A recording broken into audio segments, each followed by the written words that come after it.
every single day. I must make this trip to Inglewood. No problem. I get off the freeway like usual, taking up as much space as I can in the truck. People don't like that, because I have to. Well, that little turn on Florence is pretty tricky. It's really a tight turn.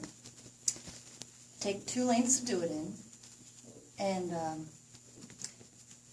it was just like a scene out of a movie. Total confusion and chaos. I was just in awe. And the thing I remember most vivid, broken glass on the ground. And for a split second, I was going, check this out. And the truck in front of me, and I found out later, the truck in front of me, medical supplies going to Daniel Freeman. Oh, kind of an ironic thing. And the strange thing was that what everyone thought was a fire extinguisher I got clubbed with, it was a bottle of oxygen, because the guy had medical supplies. I mean, does anyone know what a riot looks like? I mean, I'm sure they do now. I didn't have a clue of what one looked like, and I didn't know the verdict had come down. I didn't pay any attention. I mean, that was someone else's problem, I guess I thought at the time. Didn't have anything to do with me. I didn't usually pay too much attention to what was going on in California, or in America or anything. And couldn't for the life of me figure out what was going on. I mean, strange things do happen on that street. Every now and again, police busting somebody. That was a street that was never, I mean, it was always an exciting. A lot of guys looked forward to going down that street. Because there was always something going on, it seemed. Like, and the cool thing was, I'd buy those cookies from these guys on the corner, and I think they're Muslims. And they sell cookies or cakes, you know, the best tasting stuff. And whatever they were selling that day, and it was always usually a surprise, but it was very well known that it was a good surprise. Heck, what a good way to munch. But when I knew something was wrong was when they bashed in the right window of my truck. That's the end of what I remember as far as anything for 5 or 6 days. They say I was in a coma. And I still couldn't figure out, you know, how I got here. And it was quite a few weeks after I was in the hospital that they even let on that there was a riot, because the doctor didn't feel it was something I needed to know. Morphine is what they were giving me for pain, and it was just an interesting time. But I've never been in an operating room. It was like, this is just... I remember a scene in a movie. They flip on the big lights, and they're really in there. I was just going, God? And seeing doctors around with masks on, and I still know I was still there. The next thing I know, I wake up a few days later. And I think when it really dawned on me that something big might have happened was when important people wanted to come in and say hi. That the person that I remember that wanted to come in and see me, first person that I was even aware of who wanted to see me was Reverend Jesse Jackson. And I'm just thinking, not this guy. That's the dude I see on TV all the time.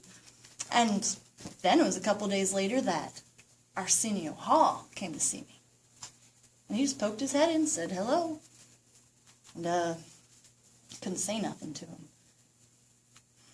And then, about then, I started to get it.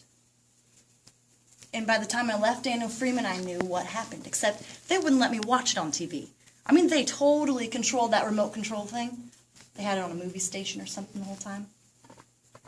And if I hadn't seen some of the stuff, you know, of me doing a few things after everything was done, like climbing back into the truck, talking to Titus and Bobby and Terry and Lee, that's the 4 people who came to my rescue. You know, they're telling me stuff that I would never even have known.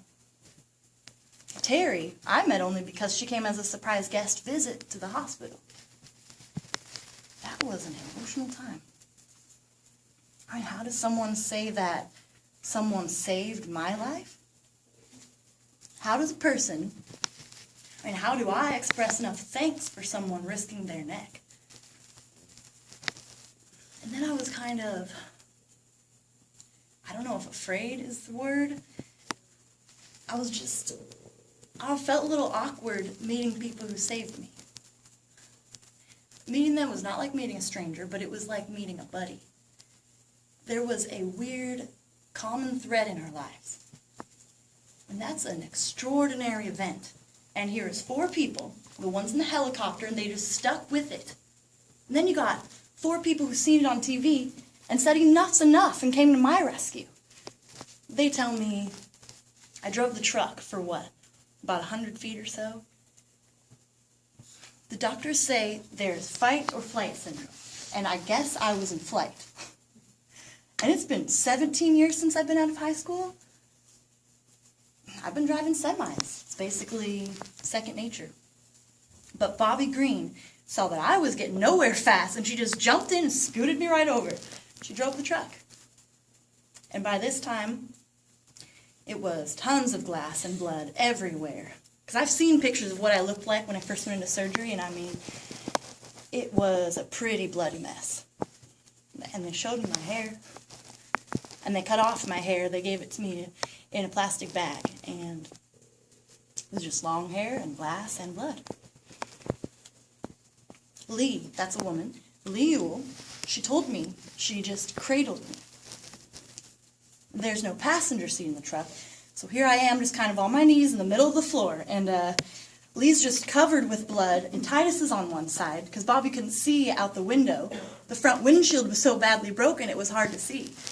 And Titus is standing on the running board telling Bobby where to go. And then Terry, Titus's girlfriend, she's in front of the truck, weaving through traffic, dodging towards cars to get them to kind of move out of the way, to get them to clear path. And the next stop was Daniel Freeman Hospital. Someday when I get a house, I'm going to have one of the rooms, and it's just going to be of all the riot stuff. And it won't be a blood and guts memorial. It's not going to be a sad, no, it's going to be a happy room. It's going to be of all the crazy things I've got.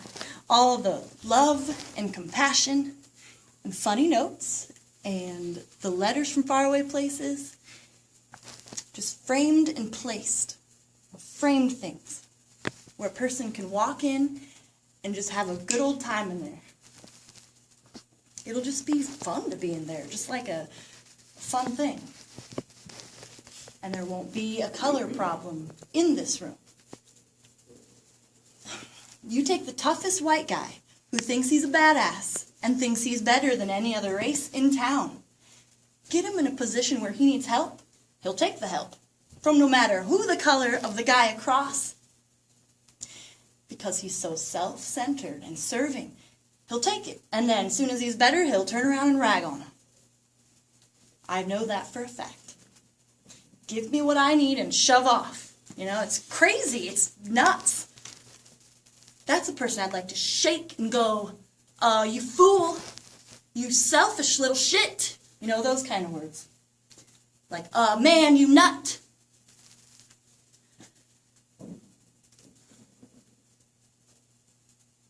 I don't know what I want. I just want people to wake up. It's not a color. It's a person. So this room, it's just going to be people. Just a wild place.